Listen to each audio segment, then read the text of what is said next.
Welcome friends on my YouTube channel geography classes. Friends, मैं आपके लिए लेकर आया हूँ कालीबंगा सभ्यता। इनकी कुछ झलकियाँ हैं, देखिए, एंजॉय। हम कालीबंगा सभ्यता को पढ़ेंगे, जानेंगे और उसे याद करेंगे।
है कालीबंगा। ठीक है, कालीबंगा सभ्यता। सबसे पहले ये मैं एक बात बता दूं कि सभ्यताएं कैसे डेवलप होती हैं। मानव से जुड़ने की वजह से परिवार बनते हैं, परिवार जब आपस में जुड़ते हैं तो समाज बनते हैं, और समाज जब आपस में जुड़ते हैं तो सभ्यताएं बनती हैं। और अगर पुरानी सभ्यताओं को आप देखोगे तो जितनी भी सभ्यताएं हैं अपनी प्राथमिक आवश्यकताओं की पूर्ति के कारण कहाँ स्थापित हुई हैं? नदियों के किनारे। नदियों के किनारे डेवलप हुई हैं। ठीक है, अब मान लीजिए, अब यदि ये मुख्य नदी है ये, ठीक है। अब इस नदी के किनारे यहाँ पे किसी बस्ती का विकास होता है। ठीक है, किसी बस्ती का किसी भी प्रकार की बस्ती का, नगरीय या शहरी बस्ती का विकास होता है, तो इस बस्ती प्रारूप को हम क्या कहेंगे? रेखीय रेखीय प्रारूप कहेंगे। तो क्या कालीबंगा सभ्यता या सिंधु घाटी सभ्यता का रेखीय प्रारूप था। ठीक है, अगर हम उन सभ्यताओं को ध्यान से देखते हैं तो उनका प्रारंभिक स्वरूप निश्चित रूप से रेखीय ही रहा होगा। प्रारंभिक स्वरूप क्या रहा होगा? रेखीय ही रहा होगा।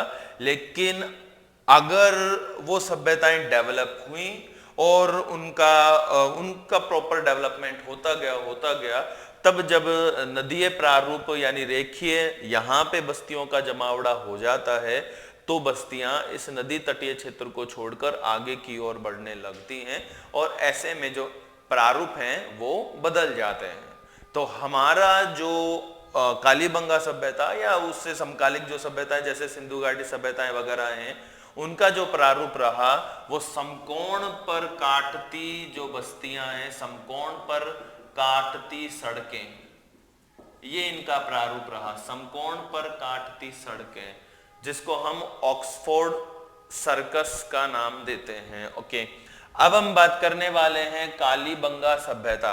आप बताएं मित्रों, कालीबंगा जो सभ्यता है, मोदी जी ने सबको मित्रों बोलना सिखा दिया, ये एक अच्छी बात कर दी। ठीक है, तो मित्रों समझ रहे हैं आप? ठीक है मित्रों, आप मुझे ये बताइए कि हमारी जो कालीबंगा सभ्यता है ये किस नदी के किनारे है? कालीबंगा सभ्यता हमें मिलती है राजस्थान के एक जिले में, जिसको हम कहते हैं हनुमानगढ़। ठीक है, हनुमानगढ़ कह रहे हैं, और हनुमानगढ़ में प्राचीन समय में एक नदी बहा करती थी। नदी का नाम है सरस्वती। सरस्वती। बात करते हैं हमारी कालीबंगा सभ्यता पे, तो आप बताएं जो हमारी कालीबंगा सभ्यता है वो किस नदी के किनारे? मैं आपको बता चुका हूं कि वो थी सरस्वती नदी के किनारे, और वो रही है हनुमानगढ़ में। हनुमानगढ़ में कालीबंगा सभ्यता के अवशेष मिले हैं। अब हनुमानगढ़ में कालीबंगा जो सभ्यता है, उस सभ्यता नदी के कौन से किनारे पर मिली है ये जानना जरूरी है। नदी का बायां किनारा। बायां किनारा हमें कैसे पता लगेगा? मान लीजिए ये नदी है, नदी जब ये इस दिशा में बह रही है ना, हमें क्या करना है? नदी के बहाव की दिशा में मुंह करके खड़े हो जाना है, अपनी दोनों बाहों को फैलाना है, जैसे शाहरुख फैलाता है, दोनों बाहों को फैलाना है, फिर देखना है तो दाएं हाथ पे दायां किनारा, बाएं हाथ पर बायां किनारा। ओके, तो ये वाली जो सभ्यता है ये कौन से किनारे पर है? बाएं किनारे पर है। ठीक है, ये ध्यान रखना है आपको। तो ये जो सभ्यता है ये इसके बाएं किनारे पर स्थित है, बाएं किनारे पर। ओके, ये बात हो गई। तो इसका भी प्रारंभिक स्वरूप जो रहा होगा वो रेखीय ही रहा होगा। बाद में बस्तियों के विकास होने की वजह से ये इस प्रारूप में आया। ठीक है, बाएं किनारे पर। अब इस सभ्यता की को पहली बार ज्ञान करवाने वाले जो थे वो थे टेस्सीटोरी नामक व्यक्ति। टेस्सीटोरी नामक व्यक्ति थे। टेस्सीटोरी वो व्यक्ति थे जिन्होंने इसे प्राक ऐतिहासिक काल की बताया। प्राक ऐतिहासिक, ऐतिहासिक कैसे लिखते हैं यार? ऐतिहासिक देख लेना अब, ऐतिहासिक है ना। प्राक ऐतिहासिक काल की बताया टेस्सीटोरी, यानी कि प्री हिस्टोरिक ये है, ध्यान रखना। ओके, अब इसकी खोज करने वाले कौन थे? तो इसकी खोज की अमलानंद घोष ने। अमलानंद घोष ने इसकी खोज की, और खोज कब की? 1952 में।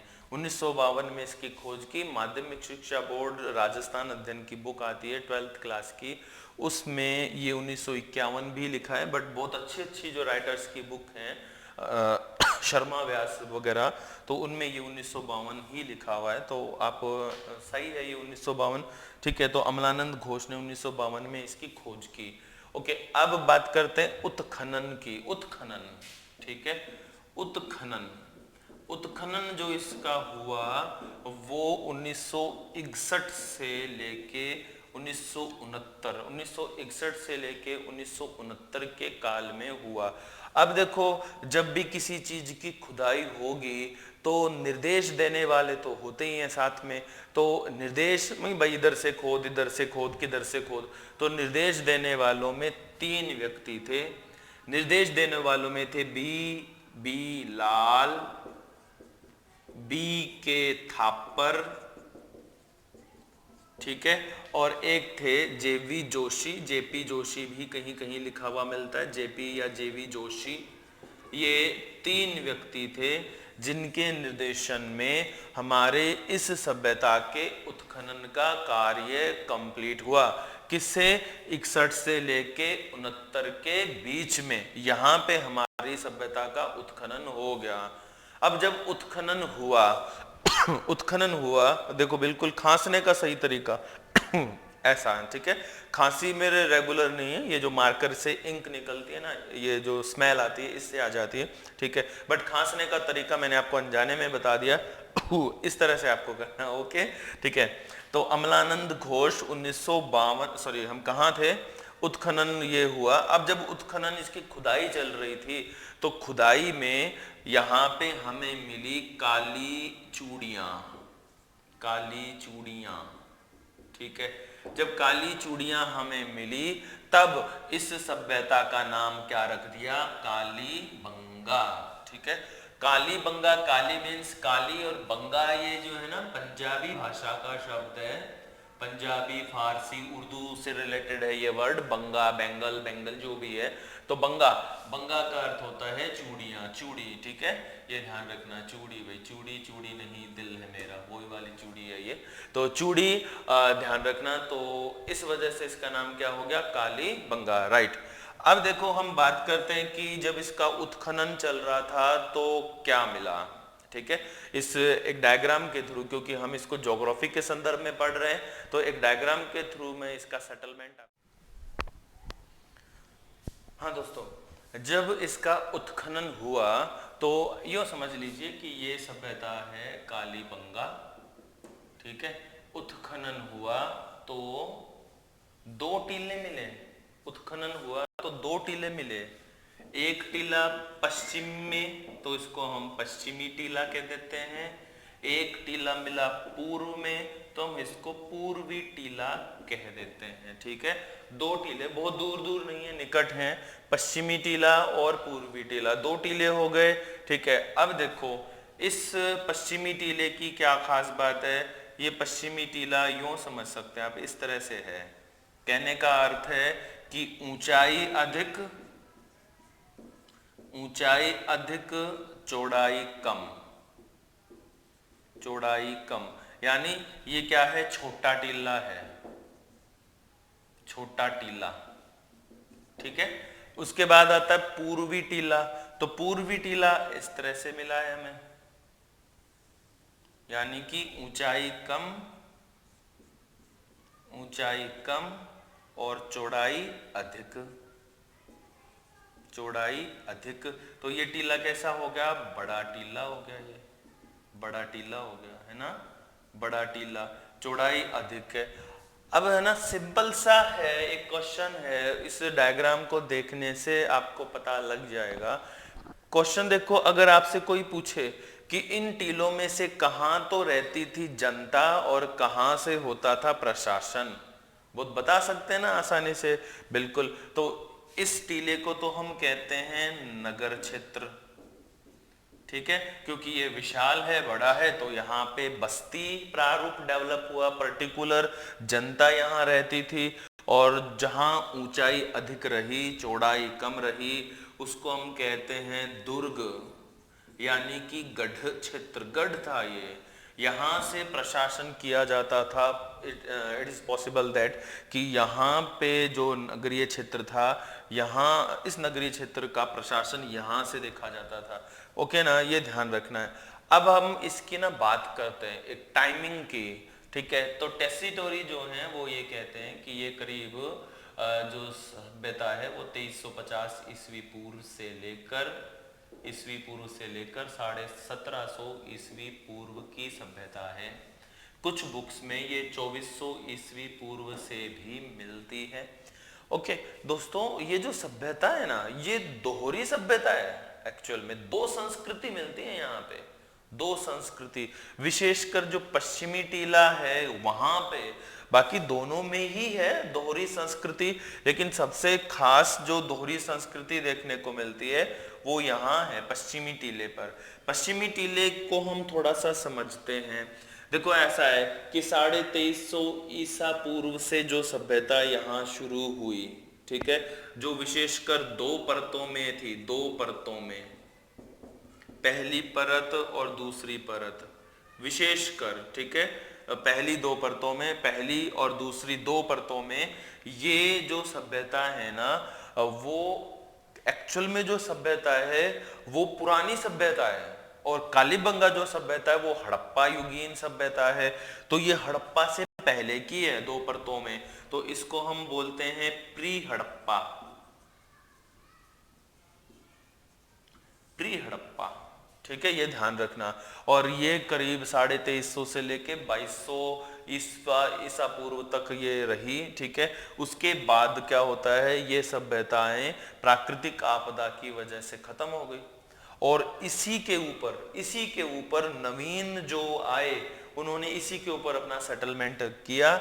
और इसके ऊपर अन्य जो तीसरी जो तीन परतें मिलती हैं, 1, 2 और 3 जो परतें अन्य मिलती हैं, वो कौन सी हैं, हड़प्पा कालीन हो गई, हड़प्पा कालीन, ठीक है, ये ध्यान रखना है। तो पहला क्या हो गया, प्री हड़प्पा, दूसरी जो हो गई वो हो गई हड़प्पा, ठीक है, ओके। अब इन नगरों की हम बात करें या इन क्षेत्रों की हम बात करते हैं, तो देखो ऐसा है कि सुरक्षा सबसे बड़ी बात है। आज भी सुरक्षा करने का ही समय है। अब घर पे रहेंगे तो सुरक्षित रहेंगे, कोरोना को हरा पाएंगे। ऐसी ही सुरक्षा का दौर यहाँ पे भी था। तो सुरक्षित रखने के लिए इन क्षेत्रों को कवर किया गया था परकोटे से। दोनों टीले अलग अलग परकोटों से कवर्ड थे, ये ध्यान रखना है ना। दोनों टीले अलग अलग परकोटों से कवर्ड थे, ठीक है, दोनों टीले। अब दोनों टीलों के निर्माण में जो व्यवस्था थी, दोनों टीले कवर्ड थे, ये ध्यान रखना है आपको, ठीक है ना, दोनों टीले कवर्ड थे। ओके, इस तरह से दोनों टीले कवर्ड थे ऊंची ऊंची दीवारों से। अब मैं आपको बता देता हूँ कि इनका जो टीले हैं, इनका सामान्यतः जो परकोटे हैं, इनके चारों ओर जो दीवारें रही, किस तरीके से इनको कवर किया।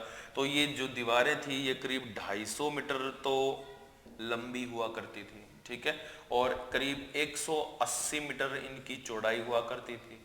प्रारंभ में इनकी जो मोटाई थी ना, इनकी दीवारों की मोटाई, और वो रखी गई थी 1.9 मीटर, और बाद में ये 4.10 मीटर 4.10 मीटर तक भी हो गई थी। अब दीवारों को बनाने में जिन ईंटों का प्रयोग किया, दीवारों को बनाने में यहाँ पे दोनों ही तरह के साक्ष्य मिलते हैं। जो प्री हड़प्पा था काल, वहां पे कच्ची ईंटों से, और जो हड़प्पा है वहां पे पक्की ईंटों से निर्माण के अवशेष मिलते हैं। तो यहाँ पे करीब जो ईंटों की मोटाई हुआ करती थी वो 30 × 20 × 10 सेमी की ईंटें हुआ करती थी, उनसे इस दीवार का निर्माण किया गया था। तो देखो कालीबंगा में हमें जो सभ्यताएं मिली वो कितनी हो गई, 2 सभ्यताएं होगी, एक प्री हड़प्पा और एक हड़प्पा। तो हम सबसे पहले बात करते हैं प्री हड़प्पा पे। देखो ऐसा नहीं है, जो डायग्राम मैंने सिर्फ यहाँ पे बनाया है यही सिस्टम यहाँ पर भी है। अब ऐसा तो नहीं है मैं इधर भी बनाऊं फिर वही चीज उधर भी बताऊं, तो ये ध्यान रखना। तो प्री हड़प्पा और हड़प्पा 2 कालों में हम बांटकर इस सभ्यता को पढ़ते हैं, ठीक है। तो सबसे पहले हम बात करते हैं प्री हड़प्पा जो हमारी सभ्यता है उसके ऊपर। प्री हड़प्पा जो सभ्यता है ये काफी पुरानी सभ्यता है, और एक्चुअल में हमारे एक राइटर हैं डॉक्टर दशरथ शर्मा, ठीक है, दशरथ शर्मा एक बहुत अच्छी बात कहते हैं। बताएं आप, सिंधु घाटी सभ्यता की 2 राजधानियां कौन सी मानी जाती हैं? बिल्कुल सिंपल है, मोहनजोदाड़ो एंड हड़प्पा। तो अपनी जो कालीबंगा सभ्यता है ना, इसको दशरथ शर्मा ने सिंधु घाटी सभ्यता की 3री राजधानी बताया है, सिंधु घाटी सभ्यता की 3री राजधानी। अब हम सबसे पहले दशरथ शर्मा को तो यहाँ से हटाते हैं, हम जो प्री हड़प्पा सभ्यता है ना उसको हम पूरी तरह से क्लियर कर लेते हैं, और प्री हड़प्पा सभ्यता को हम देखते हैं। तो प्री हड़प्पा सभ्यता मान लीजिए ऐसे है कि ये हमारा हड़प्पा कालीन सेटलमेंट हो गया, ये बस्ती प्रारूप हो गया मान लीजिए, ठीक है, ये बस्तियां हैं जो भी हैं जैसी भी हैं, यहाँ पे हमारी नदी है, ओके। अब इसको कवर करने के लिए बाईं ओर था ना, इसको एक बार हटा ही देते हैं, डायग्राम अच्छे से नहीं बन पाएगा। मान लीजिए ये प्री हड़प्पा कालीन सभ्यता है, ठीक है, सभ्यता को चारों ओर से हमने परकोटे में सुरक्षित किया है, ठीक है, ये एक कंफर्म बात है। अब यहां पर सुरक्षित करने के बाद कृषि अवस्थिति सिद्धांत के अनुरूप, देखो वान थ्यूनेन एक ज्योग्राफर हैं, वान थ्यूनेन कृषि अवस्थिति सिद्धांत देते हैं वो। तो कृषि अवस्थिति सिद्धांत का शायद इन्हें पता था, परकोटे के बाहर वो गेहूं जो आदि की खेती किया करते थे, परकोटे के बाहर। ये तो हो गया परकोटे के बाहर वो किसकी खेती किया करते थे? गेहूं जो विशेष यहाँ पे खाद्यान्न थे यहाँ पे, तो गेहूं जो की खेती किया करते थे, अन्य जो भी था यहाँ पे कंदमूल जो भी उगाना था उसकी खेती करते थे। अब ये जो जुताई थी, इनकी जुताई का जो तरीका था वो था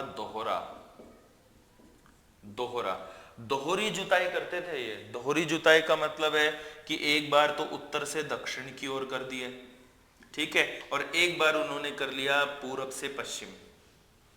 इसको हम कहते थे ग्रिड पैटर्न, या हम कह सकते हैं ग्रिड पद्धति जो भी है। तो ग्रिड पैटर्न पर ये इनके खेत व्यवस्थित होते थे, और वो कहाँ होते थे? परकोटे से बाहर। शायद ये एक ही खेत में एक साथ दो फसलों को उगाना जानते थे, ये आपको ध्यान रखना है। ओके, इसके अलावा फिर यहाँ पे कुछ विशेष अवशेष मिले हैं। अवशेषों से संबंधित जो चीजें हैं वो आपका हिस्ट्री का पोर्शन होता है, फिर भी जो हमारी ज्योग्राफी में कुछ महत्वपूर्ण चीजें बताते हैं उनमें मैं आपको बता देता हूँ। यहाँ पे हमें मिलता है प्री हिस्टोरिक बता रहा हूँ मैं, सॉरी प्री हड़प्पा कालीन की बता रहा हूँ, तो बेलनाकार तंदूर यहाँ पे मिलता है। बेलनाकार तंदूर, तंदूर हम एक्चुअली अवन को कहते हैं, तंदूर किसको बोलेंगे, अवन को। तो बेलनाकार तंदूर यहाँ पे मिलता है। साथ ही यहाँ पे हमें मृद भांड, मिट्टी के बर्तन मिलते हैं जो विशेष कलर से रंगे हुए होते, मृद भांड यहाँ पे मिले हैं, बेलनाकार तंदूर है, और गड्डी क्षेत्र के अवशेष मिलते हैं, मतलब प्रशासन वगैरह ऐसा कुछ। ठीक है, तो फ्रेंड्स ये हमारा है प्री हड़प्पा से संबंधित। अब अगर हम हड़प्पा काल, प्री हड़प्पा के बाद की अवस्था की हम बात करते हैं, तो प्री हड़प्पा वाली जो अवस्था है वो पूरी तरह से नगरीय अवस्था थी। नगरीय अवस्था थी, वो भी प्रकोटे से सुरक्षित थी, लेकिन उनका एक प्रारूप बहुत अच्छा था, प्रारूप बहुत शानदार था। उस प्रारूप को मैं आपको बताता हूं कि वो जो अवस्था थी वो नगरीय अवस्था थी, और बस्तियों का जो प्रारूप था वो ऐसा बनाया था कि हर एक सड़क दूसरी सड़क को समकोण पर काटती थी। प्रत्येक सड़क दूसरी सड़क को समकोण पर काटती थी, है ना, ये ध्यान रखना है। अब एक और खास बात बताऊं, ध्यान से सुनना, हर सड़क दूसरी सड़क को समकोण पर काटती थी, लेकिन कोई भी घर, किसी भी घर, सिंगल घर का दरवाजा मुख्य सड़क पर नहीं खुलता था। यह सबसे खास बात है सेटलमेंट की। मैं आपको एक डायग्राम के थ्रू समझाता हूं। देखो, मान लीजिए ये है हमारी मुख्य सड़क, ये मुख्य सड़क है, ठीक है, ये दूसरी मुख्य सड़क है,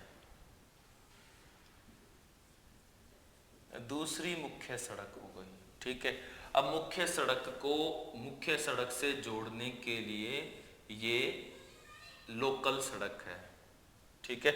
अब पता है आपको क्या, जो भवन होते थे वो इस सड़क पर यूं नहीं थे, गेट ऐसे खुले ना, ठीक है।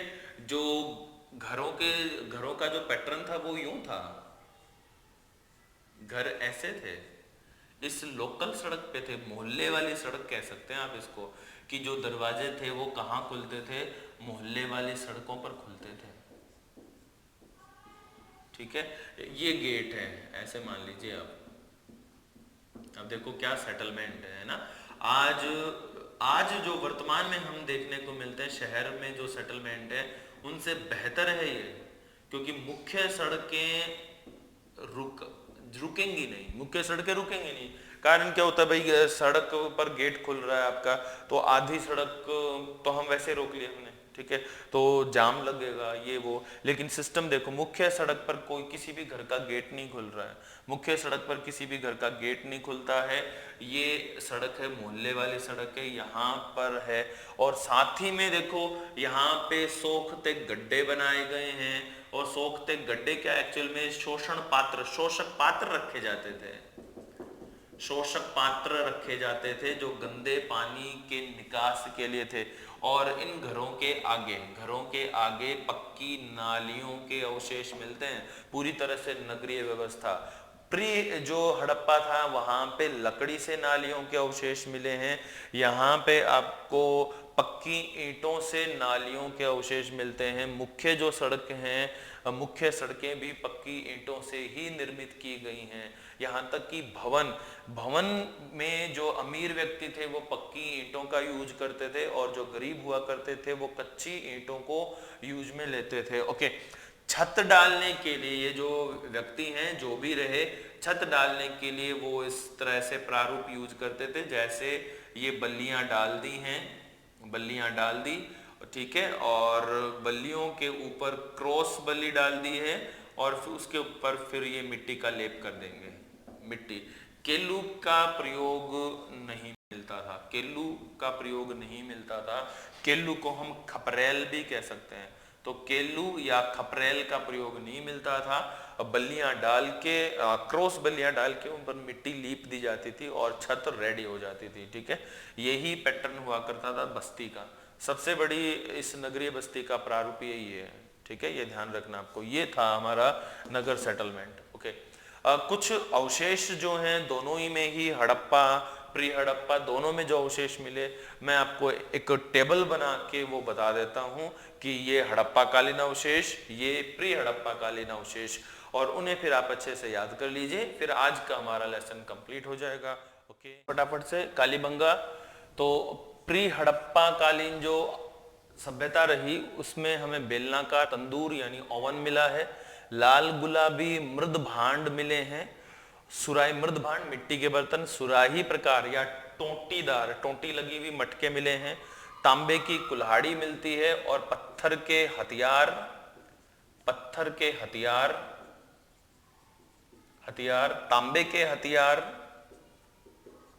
तांबे के हथियार ये हमें यहाँ पे मिलते हैं।